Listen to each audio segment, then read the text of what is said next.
Snowden was on Joe Rogan. Okay. And the only take that I had is he's just a fascinating dude, man. He is so chill for somebody who's been in exile for 7 years. And Joe gives him a number of chances to like shit on the US government. And he just refuses. He's like, there's a handful of individuals that made some bad decisions. He's so saintly in his approach. And so I was like, dude, this is our generations of America's Nelson Mandela. If this guy comes back, and I think he will, I think he has a guaranteed walk-on spot as a senator of just about any state. And I think he could be president in 15 years. And I think history will vindicate him. He will come back, and he's just got a track record. They did just vindicate him. Didn't they say that the thing he whistleblew on was illegal? Yes, but the public's acceptance and him being pardoned. So yeah, they said that it was illegal. So he didn't commit. Well, he did commit. He exposed a lie, he exposed a classified thing that was actually illegal spying by the U.S. government. It's just funny. No one cares about their privacy until it affects them. Because certainly you can imagine if he had shown a government program that was murdering babies, you think people would be like vehemently fighting for him to come back? I'm not sure, man. I think there's two things. I think some issues hit people in their amygdala and some don't. And then I think that is aided by the echoes of the news stations. And at the time, the news stations were mixed about Snowden. It was not clear whether he was a good guy or a bad guy. And that was my initial take on him, was like, oh, he leaked state secrets and CIA agents were killed because of him. And like he did some shady stuff. And as the story was told in its fullness, it turns out the government hasn't, according to him, been able to point to one instance where something bad happened as a result of his leaks. Yeah, that was my impression. He was so cautious, so careful. And that was not the story when it happened. And I don't know, you could say that the media had a reason for that. Well, I think in general, people just don't care about their privacy. I think you look at, TikTok. Comes out that TikTok is 80% spyware, 20% video streaming app, right? No one cares. I mean, some people deleted the app, but they're selling now for infinite money, right? Like it's a huge billion-dollar business. And that's because people just don't care about their face getting recorded, what they type getting recorded. And I think the reason that is because being spied on really will not affect you until you try to do something big that goes against the spy. So most of the people that TikTok collects data on, they will just use it to market to you, to try to get you to buy stuff.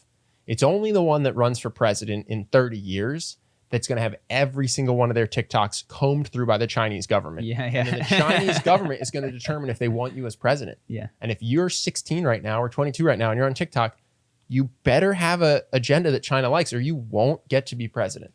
Most people can't conceive of that. I think George Bush, when he was 19 or 20 years old, was like doing lines of cocaine and it never occurred to him that he would one day be president. And also he was fine because there was no cameras out.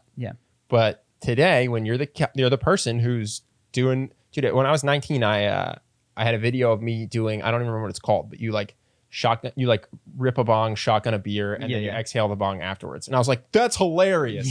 What a dumb thing. What a dumb thing to record and put on the internet. I want to defend you. We're the first generation that has had to deal with this.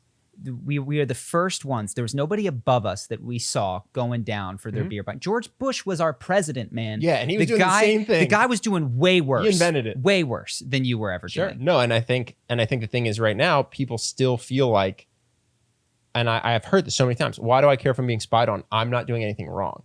And it's like, they're not going to catch you for doing a murder. They're going to catch you for a joke you make in a room full of 3 of your closest friends where everyone knows you don't mean what you're saying. And they're going to say that you meant it.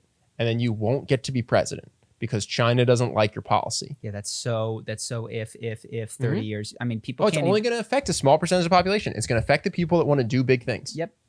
No, and it's going to have a massive thing, and I don't think you'll ever be able to convince people until they see. No, quite frankly, because most people won't experience it. Most people in circle. 99.99% of people. You'll never convince people that privacy matters. Exactly. They are unaffected. It's an impossible unaffected by their lack of privacy. It's only the people that try to do big things, especially anti-establishment things or anti-power things. Because then the person that's spying on you is just going to leak the stuff that makes you look bad so you go away. And so it's a huge issue that holds us back, but that no one cares about. And I think that was Snowden's biggest thing, is when it came out that all our phone calls were being recorded, most people went, okay, well, I'm kind of bitchy, or I'm kind of racist, or I'm kind of sexist, or I'm kind of whatever, but who cares? No one's going to want to look at me. And they're absolutely right until they become powerful. I even want to check you. Nobody thought in 2013 I'm kind of racist, because that wasn't a thing that mattered, or I'm kind of sexist. That evolved in 2016, man. No, but here's the thing: you catch someone. There was like, I am not planning a terrorist attack, is what they thought in 2013. But someone 10 years ago, or even today, called a friend gay. Yeah. Because they were trying to put them down, and they don't hate gay people at all, but they said gay. And in that instance, they were using it as a negative word, even though in their heart, they actually have no issue with it. It was just a word they said to a friend while they were 17. And that is something that will get them to not get the job they want, or not get the elected position they want, only if that job is high status. It's high status, and it goes against whoever has the data. Yes, I totally agree. And by the way, if it's high status, and if you're super pro-China, China's not going to leak your TikTok stuff. Yeah, they're going to go after your opposition. Just, I mean, to put an exclamation point on this, there was the kid who in a Google Doc, he was at that school in Florida that got shot up. In a Google Doc when he was 15, 16, or 17, he wrote the N-word a bunch of times in the comments section. They were like, these kids going back saying bad words. And because With no context, that was literally just the N-word. Just the N-word, no context. He was just saying the worst word that he knew. Like, this is what they were just being dumb kids. They're being shitty. Yes. And it was leaked, in my opinion, this is obvious, because he was the one outspoken kid who was still advocating for gun rights, pro-Second Amendment, who was in that school. From a school shooting. And so Fox News had him on. All these people had him on because he was like the perfect representative of that. And then what do you know? Those were leaked. If he'd had the opposite opinion, he'd have gone to Harvard. That never would have been leaked. And so this is, if you disagree with a powerful narrative, which quite frankly, both Democrats and Republicans are powerful. So if you disagree with one and you run, you're already in that camp.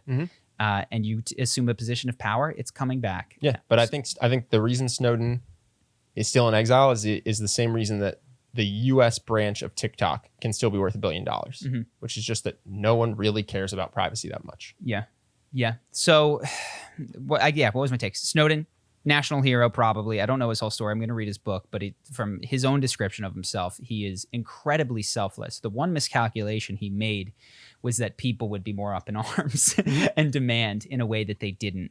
But he still is hopeful for the future, and he seems to be playing the long game, and he sees that there's movement and all this kind of stuff. He's one of Joe Rogan's most popular guests now, 2 times. Yeah. So I could definitely see him being president.